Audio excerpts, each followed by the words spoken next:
வித்யாவாணி திருமதி எஸ் ஜெயந்தி அவர்கள்.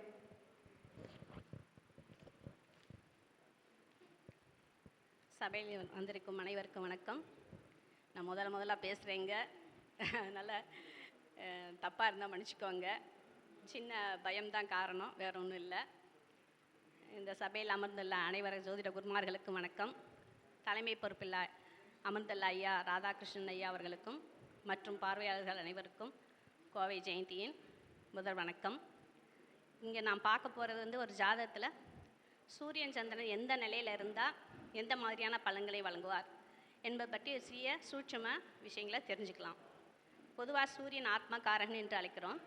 பகலில் ஒரு நாள் பிறந்திருந்தால் காலை 6 மணி முதல் மாலை 6 மணி வரை பிறந்தவர்களுக்கு ஆத்மகாரகனாக சூரியன் வருவார். அதாவது தந்தை வழி. அம்மா சந்திரனை எடுத்துக்கிறோம். இதுவே இரவில் பிறந்தவர்களுக்கு மாலை 6 மணி முதல் மறுநாள் காலை 6 வரை பிறந்தவர்களுக்கு சனி பகவான் தந்தை ஆகிறார். அம்மாவாக சுக்கிரன் பகவான் ஆகிறார். ஒரு ஜாதகத்தை பார்த்தவுடன் வளர்ப்பிறையில் பிறந்துள்ளாரா தேய்ப்பிறையில் பிறந்துள்ளாரா என்பதை அறிய சூரியனிலிருந்து 2, 3, 4, 5, 6 ராசிகளில் சந்திரன் நின்றால் வளர்ப்பிறை எனவும், சூரியனிலிருந்து 8, 9, 10, 11, 12 ராசியில் சந்திரன் நின்றால் தேய்ப்பிறை எனவும் ஈஸியாக பார்க்கலாம். அடுத்து சூரியன் எந்த நட்சத்திரத்தில் அமர்கிறாரோ அதுவே ஜாதகனின் வாழ்க்கை. இந்த ஜாதகர் வாழ்க்கையில் ஜெயிப்பாரா மாட்டாரா என பார்க்கலாம்.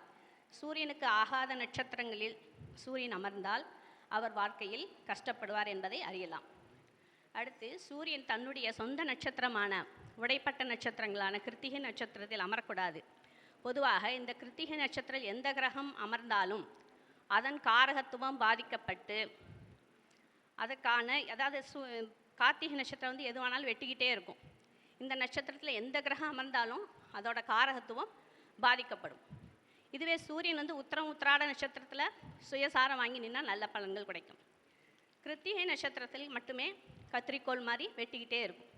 அடுத்து சூரியனும் சந்திரனும் நல்ல நட்சத்திரம் சாரம் வாங்கி நின்றால் அந்த ஜாதகம் நல்ல ஜாதகமாக எடுத்துக்கலாம். சூரியன் சந்திரன் சனி சாரமோ ராகு கேது சாரமோ வாங்கக்கூடாது. சூரியன் சந்திரன் 2 கண்கள் மாதிரி. அதனால் ஒரு ஜாதகம் எடுத்த உடனே நான் பார்க்க வேண்டியது சூரியன் ஏறிய நட்சத்திரம் எது, சந்திரன் ஏறிய நட்சத்திரம் எது, நல்ல நட்சத்திரமா.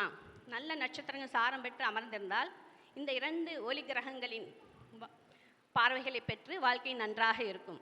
அதனாலேயே பௌர்ணமி யோகம் முக்கியமாக பேசப்படுது. சந்திரன் அதியோகமும் அதே மாதிரி தான். சந்திரனுக்கு 6, 7, 8 கிரகங்கள் இருந்தால் அது நல்ல ஒளிமயமான வாழ்க்கையை அமைச்சு தருது.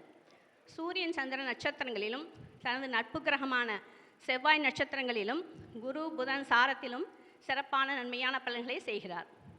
அது மாதிரி சூரியன் சனி ராகு கேது நட்சத்திரங்களின் சாரங்களில் நிற்கும்போது அதன் தன்மையை இழந்து விடுகிறார். சூரியனோடு சேரும் கிரகங்களும் அஸ்தங்க தோஷத்தை சூரியன் கொடுத்தாலும் தன்னுடன் சேர்ந்த கிரகங்களின் தன்மையை எடுத்து கொடுப்பார்.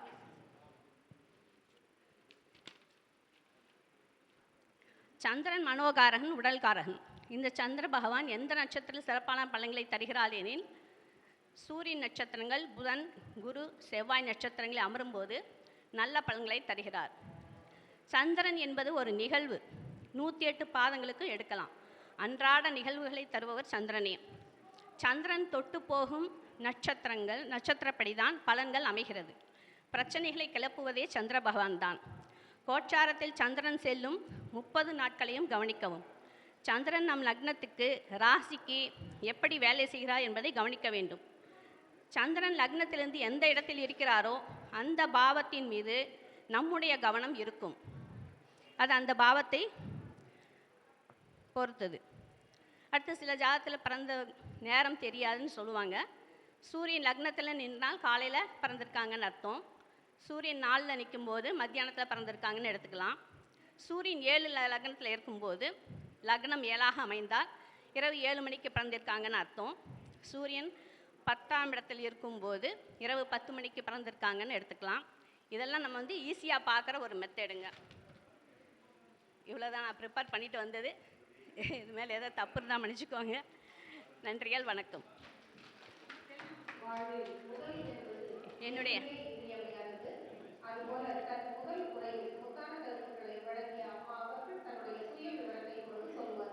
என் பேர் ஜெயந்திங்க.